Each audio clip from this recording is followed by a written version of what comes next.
दोस्तों, आज हम बात करने जा रहे हैं एंटीनेटलिज्म के बारे में।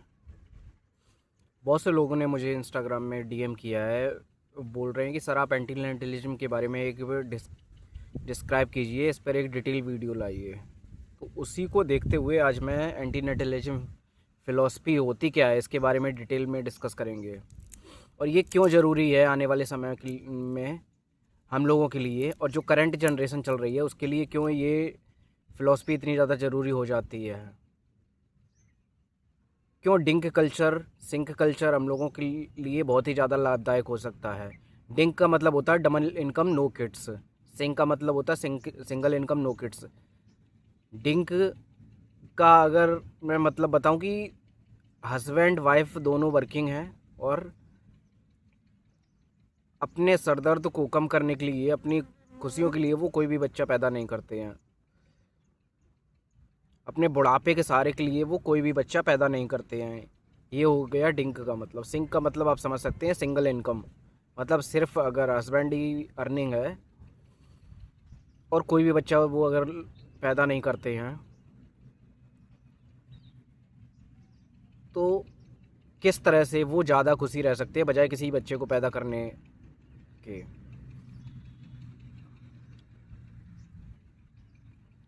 तो बच्चा पैदा करना इसलिए ज़रूरी नहीं है कि जो अभी तक एग्जिस्टेंस में नहीं था उसको अगर आप एग्जिस्टेंस में लाते हैं तो वो यहाँ पे संसार की माया से और ये खुशियों से वंचित रह जाएगा अगर आप उसको पैदा नहीं करेंगे। ये इसका मतलब कतई नहीं है। एक बात आप बताइए, अगर कोई पर्सन, अगर आपको या आपसे मैं ये एक चीज़ पूछूं, एक बात पूछूं कि कभी भी अगर आप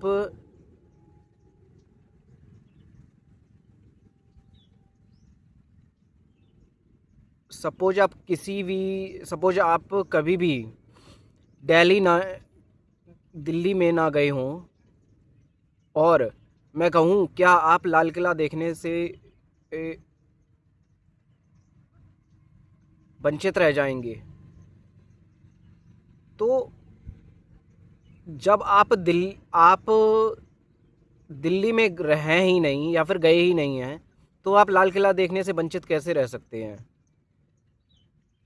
मेरे कहने का मतलब आप समझ रहे होंगे कि कोई पर्सन अगर अस्तित्व में है ही नहीं, अगर उस जगह पे है ही नहीं, तो वो कैसे, उसको कैसे पता है कि यहाँ पे इतना ज़्यादा खुशियाँ हैं। जैसे सो कॉल्ड हम लोगों के पेरेंट्स रिलेटिव कहते हैं या फिर समाज हम लोगों का कहता है कि संसार ना बहुत ही ज़्यादा खुशियाँ हैं, अगर जिसने यहाँ पे जन्म ले लिया 80 लाख योनियों के बाद इंसान का जन्म होता है। क्या रियली में इतनी ज़्यादा खुशियाँ हैं इसमें? यहाँ पर हम आए दिन देखते हैं लोग डिप्रेशन के पेशेंट हो रहे हैं, 16 16 17 साल के बच्चे डिप्रेस्ड हैं। और हम लोग अपने स्वार्थ को पूरा करने के लिए क्या कहते हैं कि अगर बच्चे को पैदा नहीं किया तो वो इन खुशियों से वंचित रहेगा। तो किस वजह से हम लोग अपने स्वार्थ को उन पर थोपते हैं?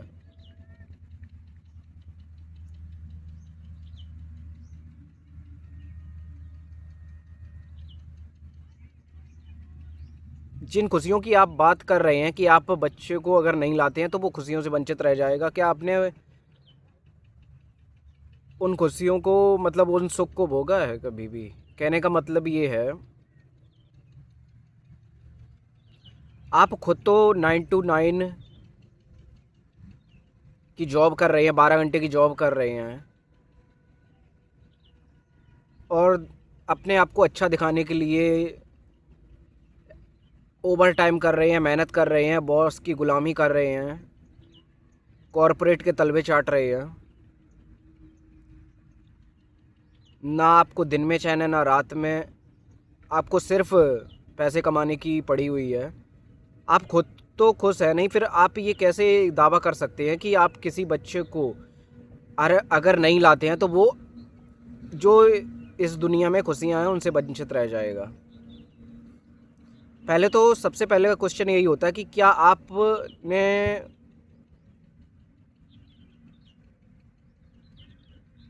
उन चीज़ों को या उन खुशियों को पूरी तरह से समझ लिया है कि रियल में वो खुशियाँ हैं, या फिर आपको बताया गया है कि हाँ एक बार अगर आपको मनुष्य का जन्म मिल गया, मतलब इंसान अगर आप पैदा हो गए, तो आप बहुत ही भाग्यशाली हैं।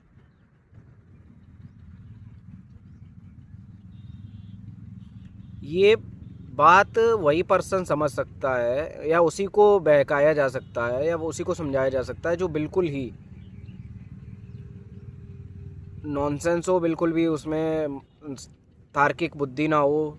उसको ये समझ में आ रहा हो कि हाँ, अगर हमने बच्चे नहीं पैदा किए तो हमें मेरे बुढ़ापे का सहारा कौन बनेगा।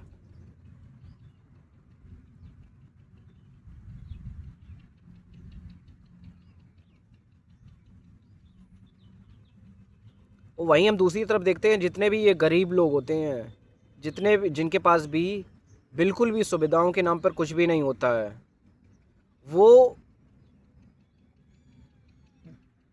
या उनको आप देखेंगे वो तो इतने बच्चे पैदा कर रहे हैं। सबसे ज़्यादा अगर कोई बच्चों को इस दुनिया में दुखी रख रहा है तो वो गरीब लोग हैं, क्योंकि वो बिना प्लानिंग के बच्चे पैदा करते हैं, और जितनी आप इन लोगों को भीख देंगे वो उतने ही ज़्यादा और बच्चे पैदा करते हैं। तो आप ये मत समझिए कि आप किसी को की हेल्प करते हैं, आप किसी को गरीब को पैसा देते हैं तो वो आप उसका भला कर रहे हैं। जब कोई पर्सन खुद नहीं अपना भला करना चाहता है तो आप कैसे उसकी हेल्प कर सकते हैं, कैसे आप उसका भला करने का या भला होने का दावा कर सकते हैं। पैसे भी जो आने वाली जनरेशन है वो आपको पता ही है, जेन जी जिसे हम लोग कहते हैं, या जो जनरेशन चल रही है, इसमें आपको लगता है कि आपके ये पाखंड कब तक काम करेंगे, कब तक आप अपने बच्चों को बुढ़ापे की लाठी की तरह से देखते रहेंगे, और कब तक उन पर आस लगाए रहेंगे कि वो आपके बुढ़ापे में सहारा देंगे, आपका बुढ़ापे में आपको सही से रखेंगे।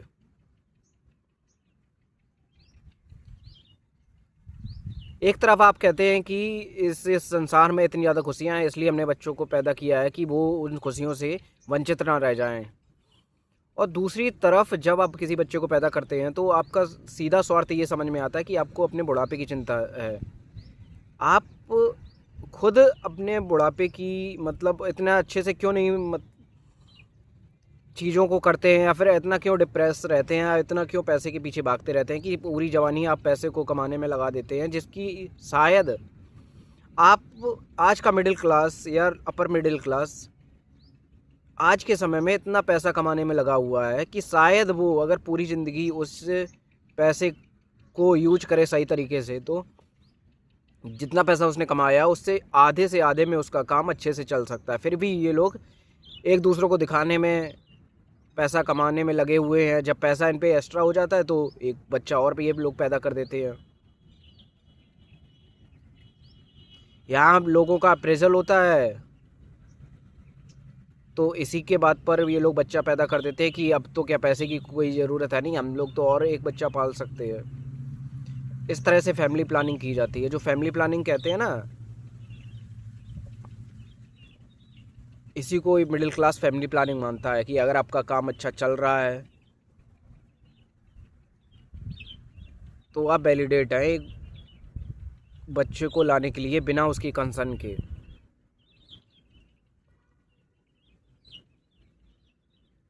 लोगों को मैंने ये कहते हुए सुना है कि आपके माँ बाप ने आपको पैदा कर दिया तो बहुत बड़ी बात हो गई है। क्या आपने कभी इस चीज़ को सोचा है कि अगर ना करते तो क्या आपको उस चीज़ का मलाल होता, कि आप उस चीज़ से उस चीज़ को फील करते कि यार मेरे साथ बहुत बुरा हुआ, हम पैदा नहीं हुए इससे इतनी सुख सुविधाओं से भरी दुनिया में। यहाँ आदमी जीने से ज़िंदगी जब से शुरू होती है, जब से लास्ट ब्रीथ तक वो स्ट्रगल करता रहता है, और हम लोग इस पाखंड में पड़े हुए हैं कि अगर आपने किसी बच्चे को पैदा नहीं किया तो वो खुशियों से वंचित रह जाएगा। ये किस तरह का दोगलापन है।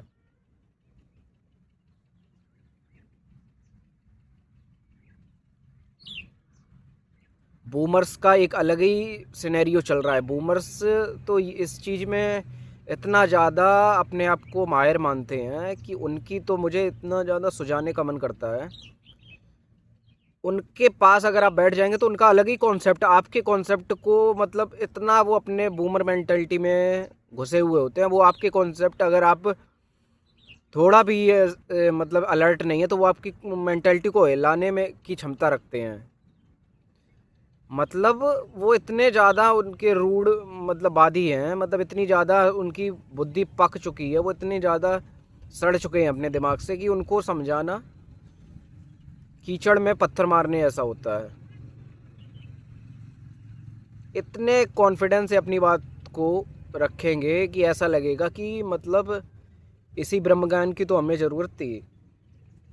किसी भी चीज़ को ले लीजिए, उनसे अगर ये पूछा जाए कि पैसा कमाना कितना ज़रूरी है तो वो कहेंगे नहीं, बहुत ज़रूरी है पैसा कमाना, पैसे के बिना आजकल कहाँ दुनिया चलती है। पैसा तो जितना कमा लो उतना ही कम है।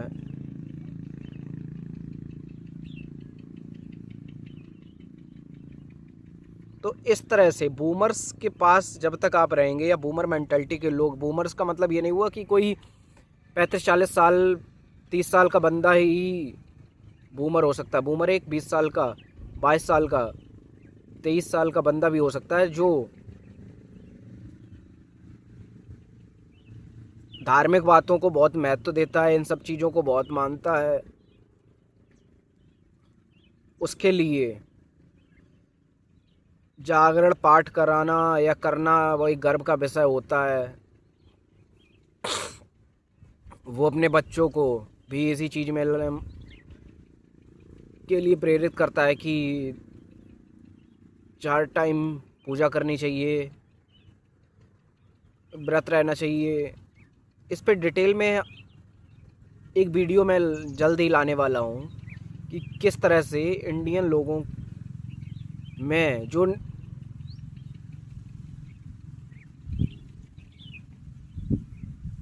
अर्ली 20 या 30 के लोग हैं, वो इतने ज़्यादा अभी से अपनी चीज़ों को पकड़े हुए हैं कि उनको लगता है कि मुझे तो कुछ सोचना ही नहीं है, जो बना बनाया रास्ता है। कहने का मतलब कि जो उनके माता पिता कह रहे हैं तो फिर उसमें सोचना क्या है। शादी हाँ कर लेनी चाहिए, वो ज़रूरी होती है, बच्चे कर लेनी चाहिए। अकेले रहने की तो कभी उन्होंने कल्पना ही नहीं की है कि अकेले भी जीवन उससे ज़्यादा अच्छे से, क्योंकि जब आप अकेले रहते हैं या फिर आप बच्चे नहीं करते हैं तो आपके पास तो कोई वो ही नहीं होता कि हाँ हम तो मतलब फैट फैट से भरा हुआ खाना खाएंगे और बच्चे को अच्छे से पढ़ाएंगे तो वो खुद मेरी मतलब केयर करेगा। मेरा मतलब समझाने का मतलब ये है कि जब आप जब सपोज आप अकेले हैं तो क्या आपको ये रहेगा कि कोई मेरी हेल्प करेगा, क्योंकि वहाँ पे तो आप बनोन बन है। सिर्फ आपको, आप जैसा भी करते हैं, अगर आप अनहेल्दी खाना खाते हैं तो वो आप पे ही भारी पड़ता है, आपको कोई भी वहाँ पे देखने वाला नहीं होता है। अगर आप हेल्दी खाना खाते हैं तब भी आपको लोग यहाँ पे शॉर्टकट्स के लिए अनहेल्दी खाना खाते हैं, जिसमें बहुत से लोगों को देखा है, खासकर लड़कियों को, वो हमेशा ये चाहती हैं कि उनको पहले समझा जाए बजाय किसी और के। मतलब वो अपने आप को इतना मास्टरपीस मानते हैं कि भगवान ने ना उनको इतना ज़्यादा वो करके रख मतलब बनाया है कि अब मतलब समाज लड़के तो वैसे ही जो लड़कियों को इतना ज़्यादा, एक बात मैं आपको बताऊं, जो लड़कियां इतनी ज़्यादा लड़के जितने ज़्यादा सिंपिंग करते हैं उतनी ही लड़कियों के दिमाग ख़राब हो जाते हैं। एक लड़की जो कुछ नहीं करती है अपने कैरियर में, फ्यूचर में, फिर भी कैसे वो कॉन्फिडेंस में रहती है, क्योंकि उसको पता है उसके इंस्टाग्राम के डीएम में, फेसबुक के डीएम में 10 सिंप लड़के जो बाद में 30-40 की उम्र में बूमर बन जाते हैं, उनकी सोच पक चुकी होती है, वो दिमागी तौर पर पूरे सड़े हुए होते हैं, वही लड़कियों को ज़्यादा अटेंशन देते हैं, उसी की वजह से ये लोग आपके भविष्य में दुख का कारण बनते हैं। इस टॉपिक पे डिटेल्स में भी मैं जल्द ही एक वीडियो लाने वाला हूँ कि किस तरह से आप अकेले रहकर भी खुश रह सकते हैं और बिना सिंप किए भी आप, बिना सिंपिंग किए हुए भी, बिना किसी के ईगो को बूस्ट किए भी अच्छे से ज़िंदगी जी सकते हैं।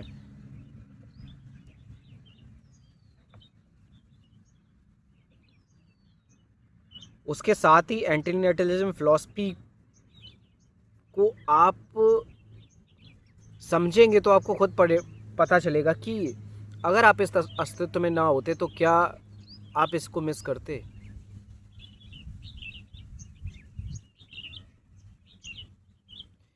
या आपका कोई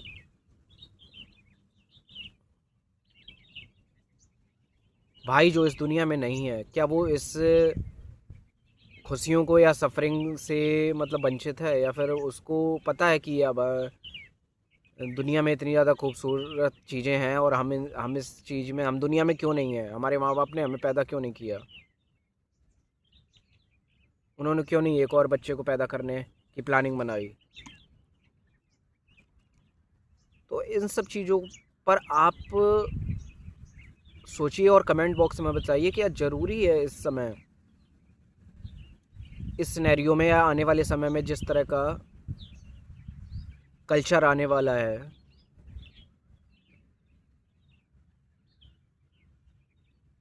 उसमें क्या ये पुराने विचार रखने वाले बूमर्स की मेंटलिटी काम करेगी? इस पर आपके क्या विचार है, ज़रूर कमेंट सेक्शन में बताइए।